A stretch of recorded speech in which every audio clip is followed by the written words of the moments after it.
deixa eu ver o que mais.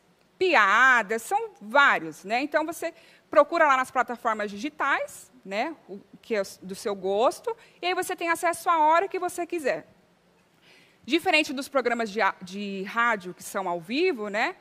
O podcast você pode pausar, você pode voltar, se você quiser, para estudar também. Nossa, são infinitos. Então, essa tecnologia nos possibilita isso, né? Então, ir e voltar na informação a hora que eu quiser, atender especificamente ao meu gosto. Então, é muito, muito amplo, tá bom? E aí, agora a professora Andréia vai fazer para a gente a leitura de uma introdução de um podcast que nós vamos ouvir, tá bom? Andréia? Ok. Conhecendo o podcast. Agora vamos fazer uma leitura atenta da introdução do podcast Caçadores de Meteoros. Esta introdução, assim como o título, já nos dá indícios do assunto a ser discutido. Então, vamos lá. ViaCast, #12, é isso que fala? Assim que fala? Caçadores de Meteoros e Ciência Colaborativa, Carlos Augusto de Pietro. Olhar para o céu, fazer um desejo para a estrela cadente e pensar no que existe além da Terra é algo normal para sonhadores, ainda mais quando crianças. As referências que temos do espaço e tudo que o compõe são um assunto a nos intrigar até quando adultos. Outra coisa que não pode mudar ao longo do tempo é a crença de que o céu que conhecemos nunca foi o limite. O episódio #12 do Conversou com o astrônomo amador e fundador da Rede Brasileira de Monitoramento de Meteoros, Bramon, que fala? Carlos Augusto de Pietro. Neste programa, você descobrirá a diferença entre meteoro, meteorito e cometa, a importância de pesquisar e observá-los, como funcionam as chuvas de meteoros, o cálculo da rota de um meteorito e como isso impacta sua pesquisa, o comércio envolvido, histórias de brasileiros que contribuíram intensamente na Bramon e sua importância para o campo acadêmico e científico.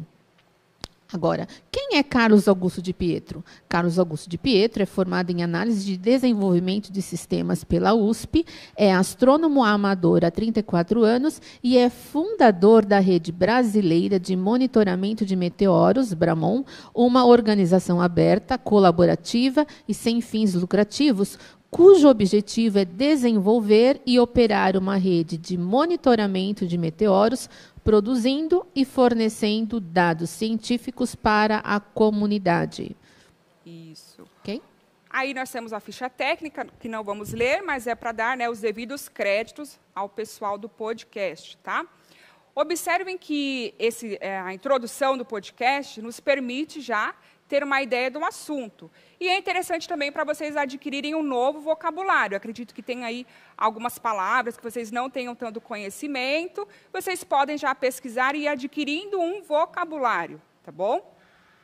Aí nós vamos ouvir agora aí um trechinho, tá? Depois vocês podem acessar na plataforma do Jornal da USP, ouvir completo o podcast, tá bom? Aí a gente vai ouvir aí um trechinho dele.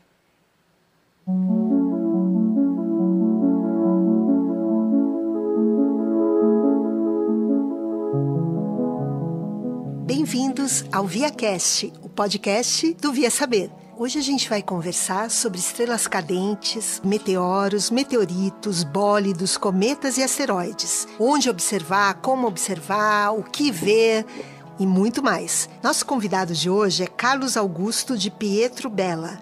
Ele é formado em análise e desenvolvimento de sistemas, é astrônomo amador há 34 anos e foi fundador da Rede Brasileira de Observadores de Meteoros, a Bramon, que foi fundada em 2014 como a primeira rede de observação de meteoros do Hemisfério Sul. Venha com a gente!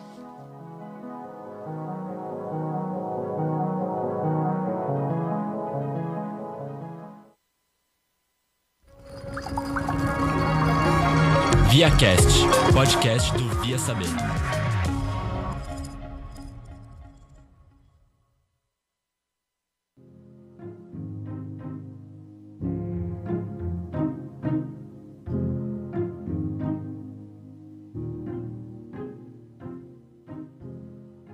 Hoje estamos aqui com a Chino. Olá.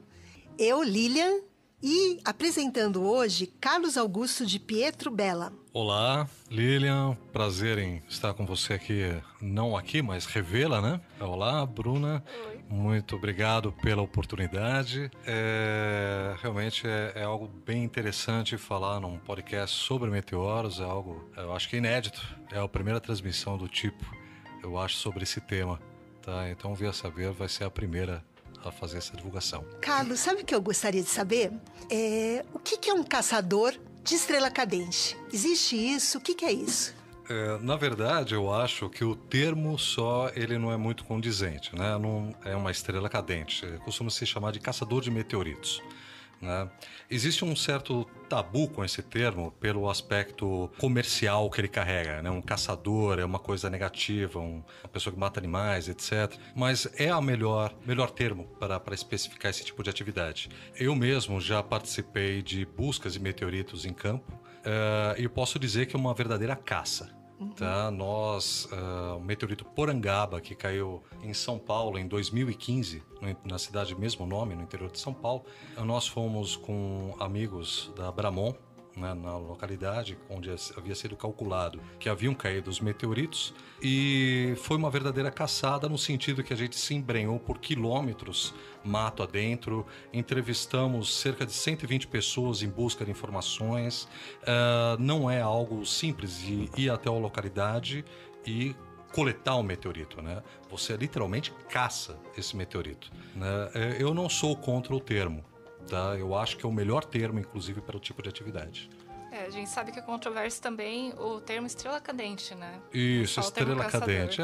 Estrela cadente é um termo assim mais lúdico, eu acho, que quando você lida com crianças, a melhor forma de você começar a explicar para elas sobre meteoros, o que é um meteoro, é falar, sabe a estrela cadente? Você sempre começa por isso. É um termo lúdico, as pessoas veem no céu um meteoro, né, e logo pensam em estrela cadente. Então, por que não deixar inicialmente que as pessoas pensem no lúdico? O lúdico foi o que me atraiu para a área. A primeira observação de um bólido, né, um meteoro de alta magnitude, alta luminosidade no céu, me despertou o interesse por estudar mais sobre esses objetos. A primeira impressão que eu tive foi de paixão, foi de deslumbre, né? Não foi algo racional, não foi algo intelectual. Então eu não sou também contra você uma criança, uma pessoa que é leiga na área, chamada estrela cadente. Depois ela vai ficar sabendo que é um meteoro, né? E até outros termos até mais técnicos, né? Então, Voltando, então, só uma observação antes de continuarmos. O material ele foi elaborado a partir da situação de aprendizagem 1 do Aprender Sempre, né? Como todos nós sabemos, o material ele é um apoio, podemos fazer adaptações, tá? Não há problema nenhum. E aí o professor também pode trabalhar em sala de aula, como ele achar melhor, tá bom?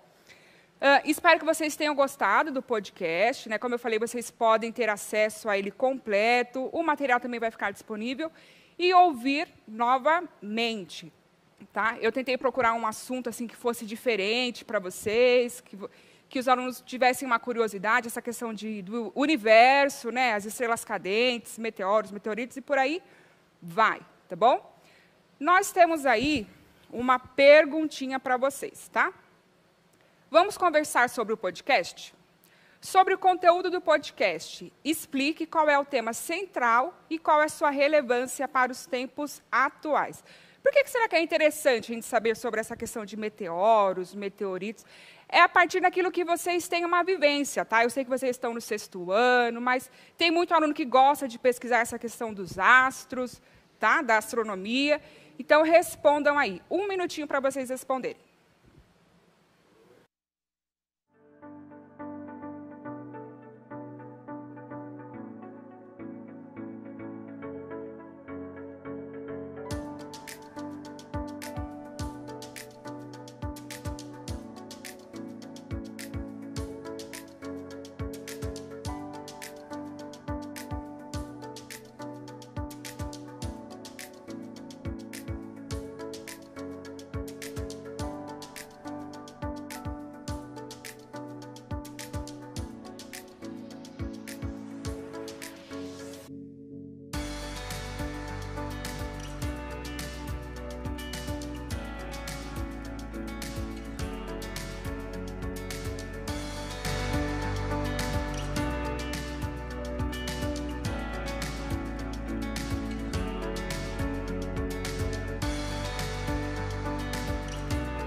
voltando, então. A Proagnes me deu um toque muito bom. Muito obrigada, professora Agnes. Relevância, pessoal, é um tema de importância, de grande importância, tá? Para a sociedade. Isso que é relevância. O que eles responderam? Vamos lá. A Ana Beatriz, da ProLilian, respondeu que o tema é meteoros. O Matheus, da Procélia, colocou meteoros e estrelas cadentes. A Profátima colocou, colaborou aí com a aula, colocando: acho que amplia a visão sobre o conhecimento humano do universo. Achei legal. Muito bom. Essa contribuição. E a da Pro Marcela, tema central: relevância dos assuntos, conteúdo central, meteoros. Isso, muito bem. Então, aí nós temos a resposta, tá? Vocês têm mais 2 questões. Professores podem trabalhar em sala de aula também, tá? Então, rapidinho aí a resposta. O tema central do podcast é falar sobre meteoros e as diferenças entre estes, meteoritos e cometas. Este assunto é relevante, pois, a partir dos estudos dos meteoros, podemos investigar vários fenômenos, como pesquisas atmosféricas, observação de satélites, entre outros. Pessoal, muito obrigada pela participação de vocês na aula. Contribuam com a gente, professores, alunos, estamos aqui para trabalharmos juntos, tá?